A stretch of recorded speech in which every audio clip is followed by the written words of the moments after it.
Welcome to this Sunday's Gospel Reflection. In 1955, when the civil rights movement was in full swing in America under the leadership of Martin Luther King, black people in Montgomery, Alabama, organized a bus boycott. They were protesting against the buses having seating sections that segregate the blacks from the white passengers. They refused to use the buses. And one elderly black lady, whom everybody called Mother Pollard because of her venerable age, joined the boycott. At one point, someone, seeing how day after day she was painfully walking long hours rather than board a bus, asked her, "Mother, aren't you tired with all this walking?" She promptly replied, "Yes, my feet is tired, but my soul is resting," as she continued her painful walking. We all get tired, for all kinds of reasons. In spite of our best intentions, our goodwill, we all get tired. Everyone needs a rest, including God Himself. According to the Genesis account of creation, after one long week of heavy work to create the world and the universe, on the seventh day, God rested. In today's Gospel, Jesus invites His disciples to have a break. They were seeing to the needs of the people, He was healing and feeding, and then He said to them, "Come away by yourselves to a deserted place and rest a while, have a break." People were coming and going in great numbers. They did not leave them even the opportunity to eat, so they needed a break. Too much work to do, too many people to help, too many problems to solve. And in spite of Jesus doing the lion's share of the work, they were tired just helping Him doing it. Isn't that you and me? Have you ever felt overwhelmed by an endless to-do list? When will it finish? When am I ever going to have a break? Woe to us if we don't take it. And Jesus had to pull His disciples away from the work. Or, I wonder, were they pulling Him away from it so that they will have a break themselves? Well, there is a big difference between work that tires and exhausts us and work that does tire us but does not exhaust us. It gives us life instead. You see, our bodies may be exhausted, our minds overloaded with worries, and yet somehow, deep inside us, we are just happy and at peace, like Mother Pollard. Even if our feet, arms, heart, mind may be tired, carrying the burdens of life, serving those we love, deep inside us, our souls are indeed resting. This is the best place we can be. When our pains, efforts, stresses pale into insignificance compared to the joy of seeing the life, the joy that are born from them. Just like any mother who loves her baby, right in her labor pains, she knows and she rejoices of the moment when she will hold her newborn next to her heart. And Jesus, the disciples, had barely arrived at the quiet, deserted place for their well deserved rest, that the people, with their endless demands and needs, caught up with Him and with them.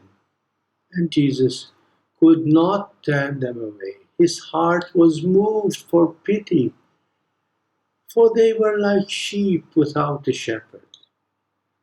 His love for them overcame all tiredness, all hunger. Have you ever experienced this with your loved ones when they were in some critical need? Have you ever experienced this with your loved ones when they were in some critical need or situation? Have you ever forgotten to eat or to sleep because they needed you?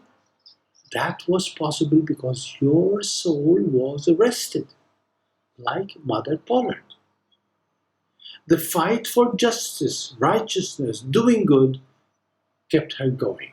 Her love kept her going. And yet, how often we are exhausted and we refuse to pay the price of love. We want to escape in a desert place where there are no sacrifices, we think, to escape the pain that love is asking from us. And so we resort to all kinds of things that make us forget our commitment, our dedication, our painful faithfulness. We want to take back our lives and start running after alienations. Let's have a holiday from our duties. And we think that we have got rid of the burden of love. But very soon we start to feel the hollowness of this grand escape. And we fall into a permanent state of bitterness and inner tiredness and emptiness. Nothing seems to give us rest. And our rest becomes restlessness. And the restless heart is a sign of a frustrating, endless, useless search for some kind of relief from the worst pain of all, a meaningless life emptied from the love that we are all thirsty for. Rest becomes an empty and unreachable goal because we are running away from what gives us real life. The price is too high, so we seek to fill the emptiness inside our souls with something cheaper. Food, pleasure, holidays, entertainment, addictive shopping, status, sex. We find ourselves chasing empty promises and ghostly illusions of a worldly way of life. Is not this happening to us in our society? When we put convenience or comfort before commitment, consumerism, we put it before making a living, money and thirst for power before service, before solidarity, nothing is enough. And life becomes not just about having a rest, having a drink, but getting drunk. Not just improving roads, but destroying nature with tunnels, flyovers, superhighways. Not just building a house to live in, but building towers and cities just to make more money. Nothing is ever enough. Need has become greed. Need has become greed. An unhappy soul is consumed by an endless, a nameless search for more. We want more, more. Oh, happy soul, when a loving heart can make do with simple, humble things that do not impress by their expensiveness, their fashion, their comfort, but are made precious by a life giving and a loving relationship. This is Jesus' promise. Come to me, all who are weary and are burdened. I will give you rest. Take my yoke upon you and learn from me, for I am gentle, I am humble in heart, and you will find rest for your souls. For my yoke is easy, my burden is light. Sitting down in the comfortable but deadly buzz of self-centeredness and self-satisfaction will only lead us to restless greed, loneliness, and frustration.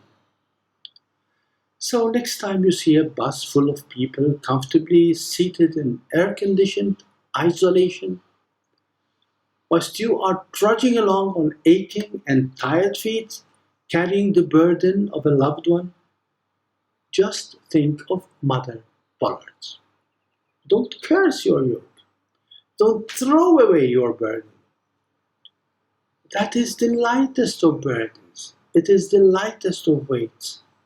Your feet may be tired, but your soul is resting because only Jesus can say to each one of us, "Come to me, all you who are weary, who are burdened, and I will give you true and lasting rest." God bless you.